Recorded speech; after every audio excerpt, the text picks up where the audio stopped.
couldn't visit their loved ones. No. And then No, this awful. was pre-vaccine time. Yes. Yeah. Like I remember seeing videos of people Outside like standing windows. outside windows Yeah. and doing like drive-bys with their families, like so hard. Yeah.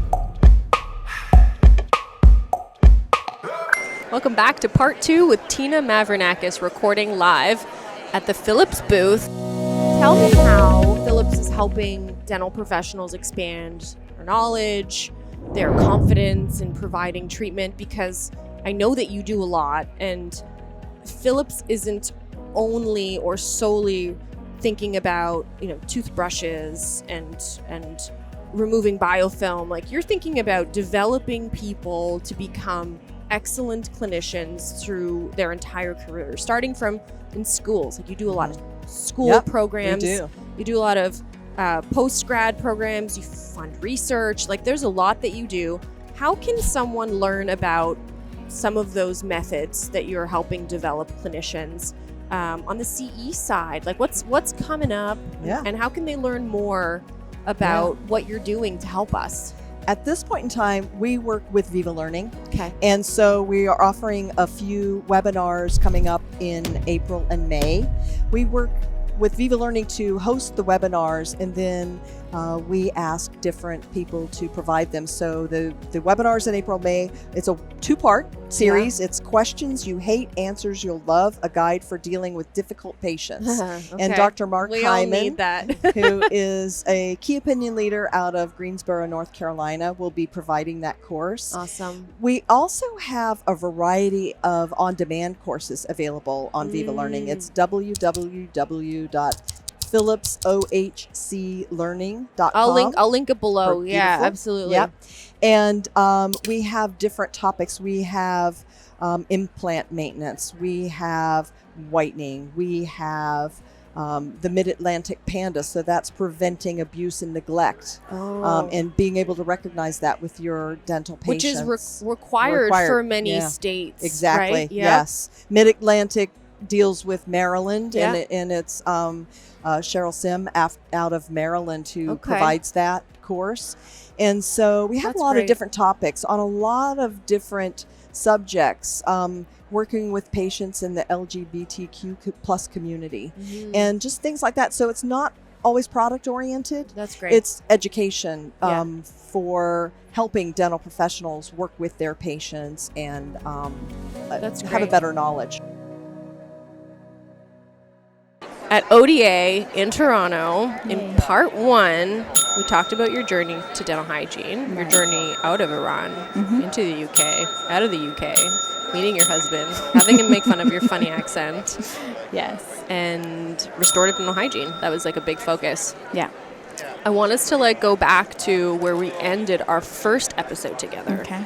So Tina's practice is quite unique now, and it was unique then, and it's even more unique now. So you originally had a mobile dental hygiene practice, but you focused on corporate dental hygiene. Yeah.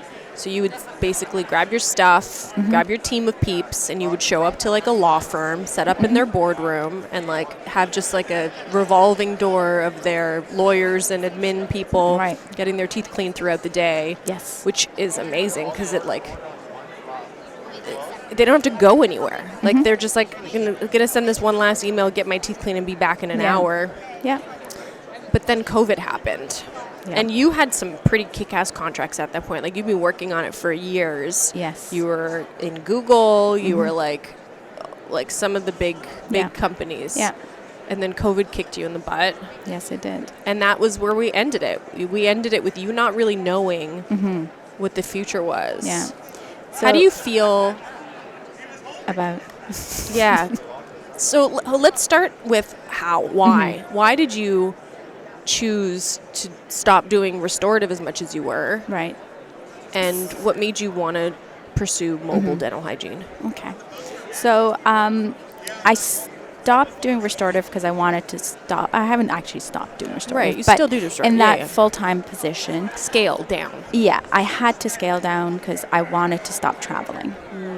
So I wanted to be home. I wanted to be close to my kids. I wanted to be close to my mom, who had just been diagnosed with dementia. And I needed to kind of stop. So I scaled down over a span of a year, replaced myself with all the cool people who could do all the amazing things.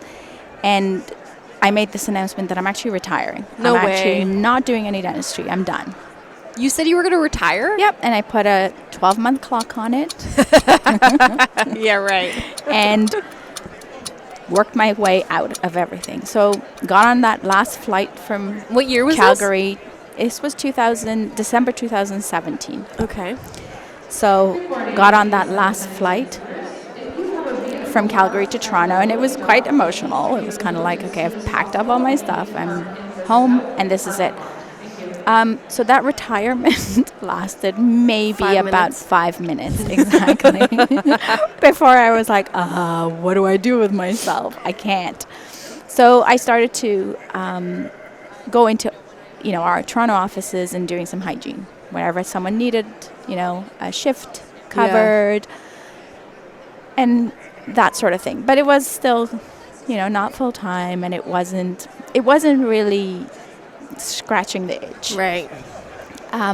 So then I was having a conversation with my brother once, and he was mentioning that the massage therapist had been to his office. And I'd heard that before, and I knew that existed, but this time it kind of resonated with me. And I said, well, how does that look? Who books her appointments?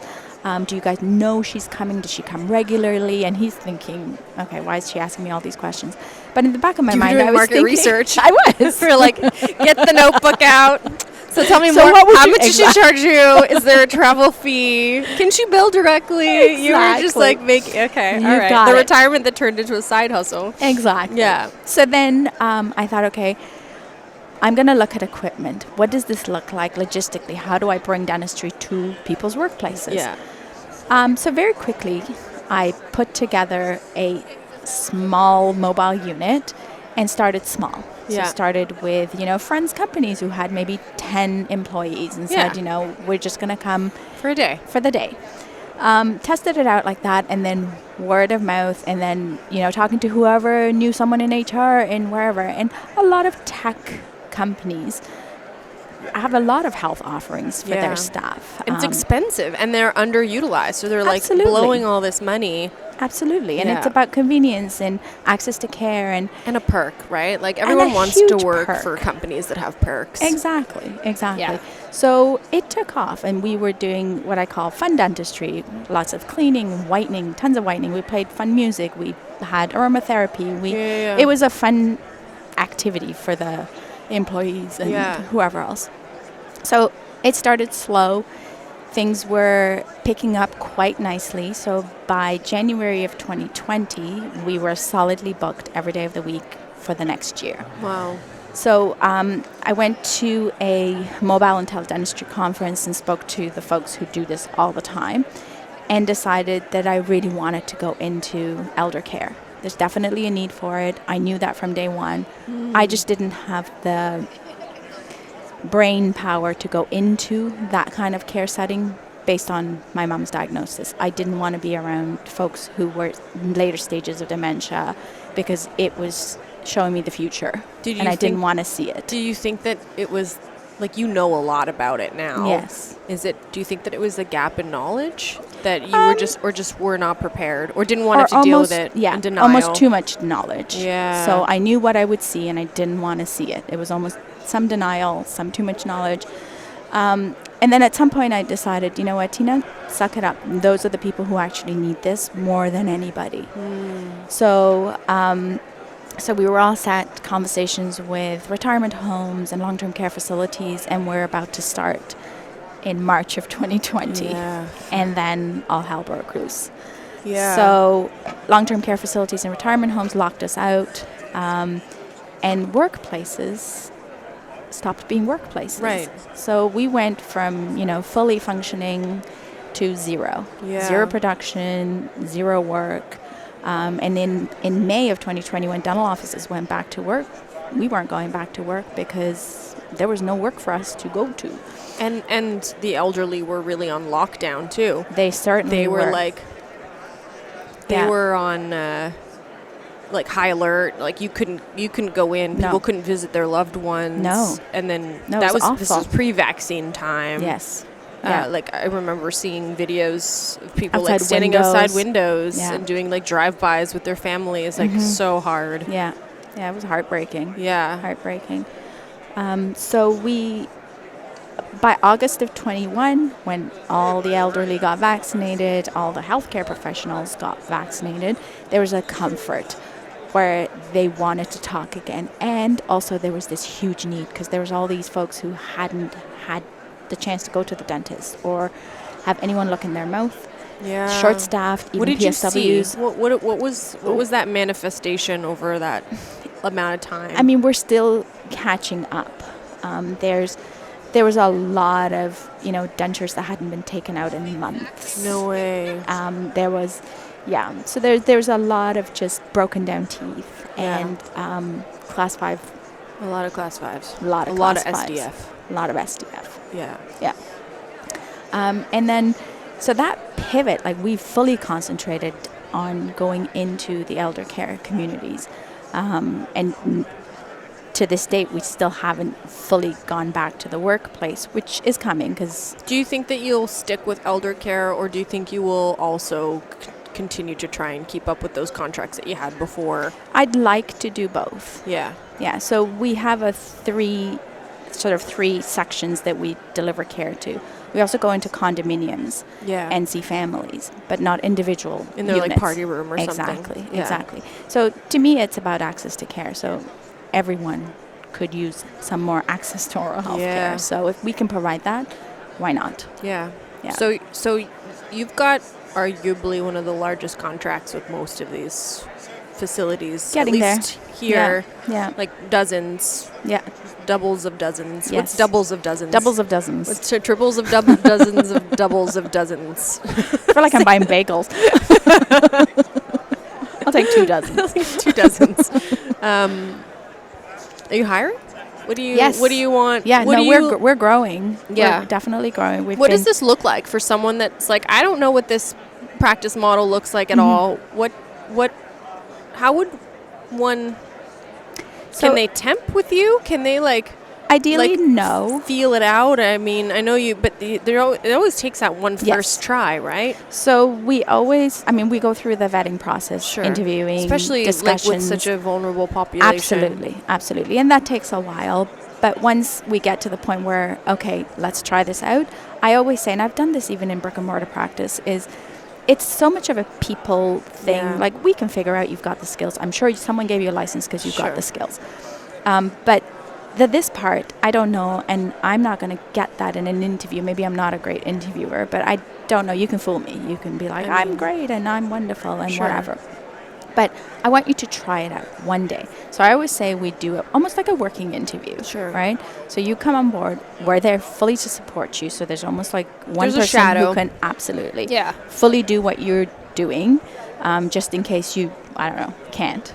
Because it's not the same. Like, we're not like laying you back in a dental chair where there's no rheostat at your disposal. Like, sometimes these patients are bedridden. Yes. And you've got it, and the lighting is not great. You've got like a little light you set up and stuff. But so it's depending on the situation. So depending on the level of abilities or the level of dependence, your communication. Yes. Right. Then things can look different. We do have portable dental chair that is wonderful. It goes all the way back.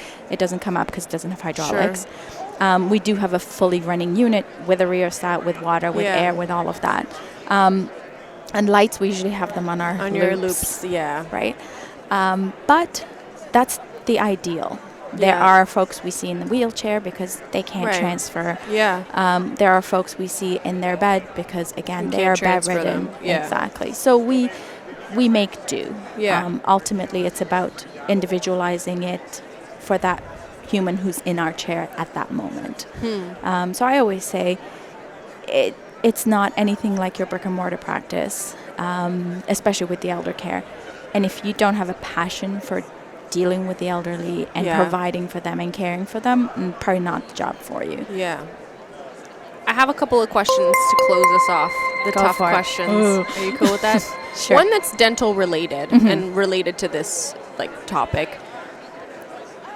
as someone who is a checklist person, as someone who's like, you know, I envision that you, like I, perhaps scale similarly. Like there's a sequence. Oh, like, yeah. There's a path. Like I don't go back. I'm like committed to that one area and then I'm done and I move on. And I envision that in this type of practice, you have to at some point just be like, I physically cannot fix what years of damage is done. Yes. How do you get over that? How do you say I've done the best that I could with the resources that I have in the situation that I'm in, and then not like be up all night? So it's a constant reminder that you have to remind yourself. You can't be a perfectionist, because perfection, I've learned, is the enemy of things happening, right? Yeah. So you can sit there and try and make sure something's perfect and not actually get to make a difference. Yeah. And that's the biggest thing where, again, we're dealing with human beings. Human beings are all different. Everyone's going to react differently to whatever you deliver to them. So you can't have perfect. There's no such thing as perfect. To me, perfect is you've made a difference in that person's mouth and you've left them better than you found them. Yeah. And if you weren't there, that wouldn't have happened. Worse. Yeah. Do you have any rituals? Anything that you do every single day? Call it obsessive compulsive or for a purpose? Yeah. My rituals change. Okay. What's your current ritual for relaxation? I've kind of let them go for a while, so I'm kind of getting back on track with that.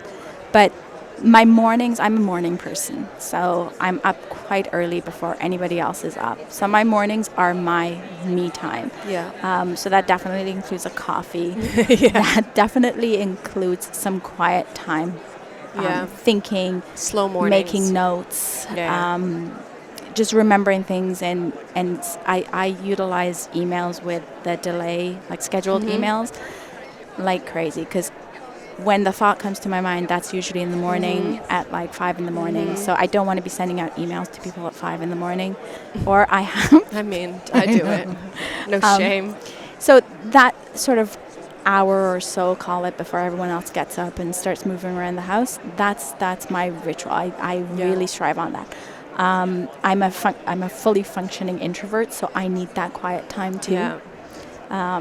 Because then the rest of the day is like you got to be on and you got to deal with people, and which is amazing, but I need to give myself that sort of quiet time. Yeah. So that depending on the weather, that's what I'm saying, it changes. Yeah. Depending on the weather, that could look like a walk. Yeah. So I do a half-hour walk every morning when I can. And that's just me. Do you listen to anything? I do. I listen to podcasts. Do you listen to this podcast? Of course I do. What podcast is this again? And the best is if I'm listening to your podcast and you then call I text you or text me, and I'm like, oh, this is creepy. She knows. Is there like a whatever like a thing, a VPN you need to turn on? Yeah, it's too funny. Yeah. We didn't bring this up at all, but you lost your mom. I did recently. Yeah. So you spoke about how influential she was in your upbringing, in positivity, and heard a lot of people speak about her, and they all shared the same. Like, it wasn't just like, oh, cool, Tina's saying nice things about her mom. It's like strangers that had met me for the first time remembered her exactly the same way. Do you think that that's changed your philosophy now with elder care, and you're like diving even further in, or how was that first day back after you lost your mom? So losing someone to dementia it's a long process. So you lose them every day for over a year, over many years.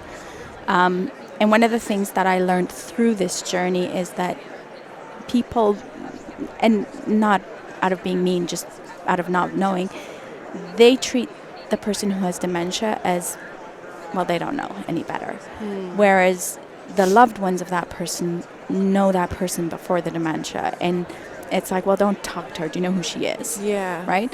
So that's one of the things I've always had in our practice, and it's definitely become even more so in the last year or so, and then since I've lost my mom. So one of the things we ask when we go in our medical history, one of the top questions we need to know is what kind of music did they like? What was their favorite music? Because when they're in our chair, we play that music for them. They know it. And it makes a difference. So to me, it's like this person, because they have dementia and they can't express themselves. You're going to make me cry. I can't look at you. I can't look at you right now. Damn it. Damn it, Tina. Sorry. See, we thought you were going to make me cry, but I can see the tears just slowly forming in her eyes. This is why. But my tears are just, they're very easily given. Rolling out. So I think that's the lesson everyone should know is there's a human being who's stuck in this disease. Don't lose sight of that. Yeah. Don't lose sight of that because they can't tell you differently. They can't express themselves because they look like they're not fully there. They're there. I saw it with my mom. I knew when people treated her badly, her reactions were different. When they dismissed her, her reactions were different. Don't ever dismiss a human being. Yeah. Because I think it's a reflection of you as well, right? Yeah, absolutely. Thank you, Tina. Thank you. Just crying here and trade show floor, people walking around. It's like, it was Irene again. Just tears down her face. Here we go. Yeah. Love you. Love you more. Thank you. Thank you. I'll link all of the information below, and I encourage you, if you've never done a day in elder care, come hang out with me. You should. Yes. Yeah. All right. Awesome. Until Thank next you. time. Peace out, peeps. Bye.